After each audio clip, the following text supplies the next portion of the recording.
అంటే ఇది మేము ప్రతి ఇంటర్వ్యూలో కూడా చెప్తూ వచ్చామండి. డైరెక్టర్ గారు చెప్తూ వచ్చారు, నేను కూడా చెప్తూనే వచ్చాము.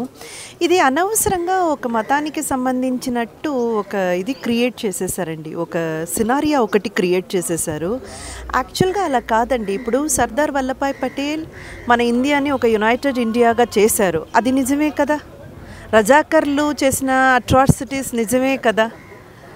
జరుగుతున్నవి చూపిస్తున్నాం. అందులో కూడా రజాకర్లు పీరియడ్లో ఏమైతే జరిగిందో అంతవరకేనండి. ఇది కరెంట్ అఫైర్స్ కూడా కాదు.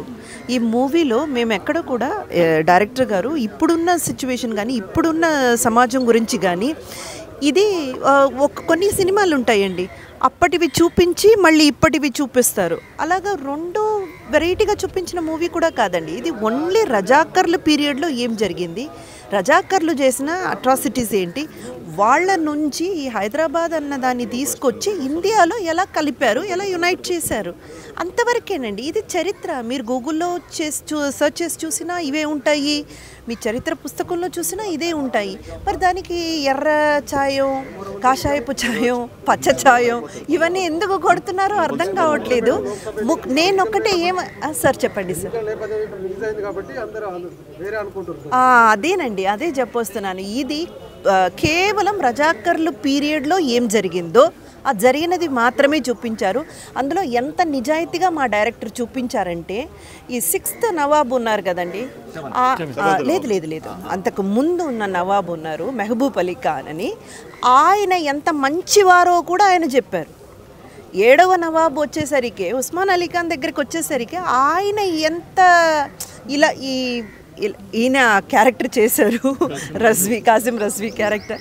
సో వీళ్ళని తీసుకురావడం కానీ వీళ్ళ చేత ఆ పనులన్నీ చేయించడం. సో మంచివి చెప్పారు, చెడ్డవి చెప్పారు. ఎందుకంటే ఇక్కడ అబద్ధం చెప్పలేరండి, ఎవరూ కూడా చెప్పలేరు. మా డైరెక్టర్ గారు అయితే చాలా నిజాయితీగా ఉన్నది ఉన్నట్టే చూపించారు. ఎక్కడ ప్రాబ్లం వచ్చేసిందంటే, మా ప్రొడ్యూసర్ గారు ఒక పార్టీకి చెందిన వ్యక్తి కాబట్టి వీళ్ళు ఆ ఛాయం పోసేసి ఇంత గొప్పగా ఇంత భారీ బడ్జెట్లో, అంటే ఎక్కడో 16 కోట్లు అనుకున్నది ఎక్కడో 50-51 కోట్లండి.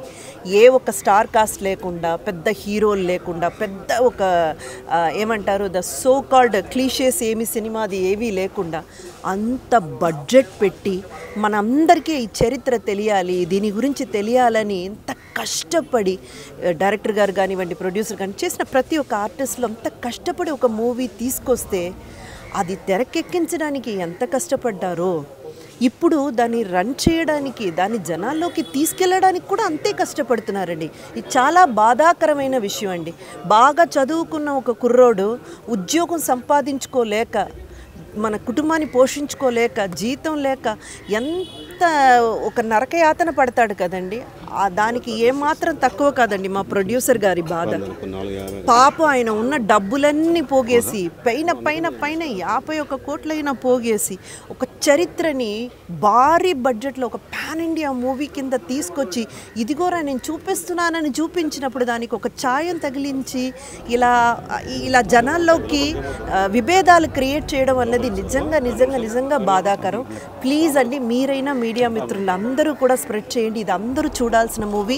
అన్ని వర్గాలు, అన్ని కులాలు, అన్ని మతాలు అందరూ హ్యాపీగా మూవీ చూసి బయటకు వచ్చినప్పుడు వాళ్ళకే అర్థమైపోతుంది. థియేటర్లోకి వెళ్ళేంత వరకేనండి మీరు మాకు సహకరించాల్సింది. Thank you so much.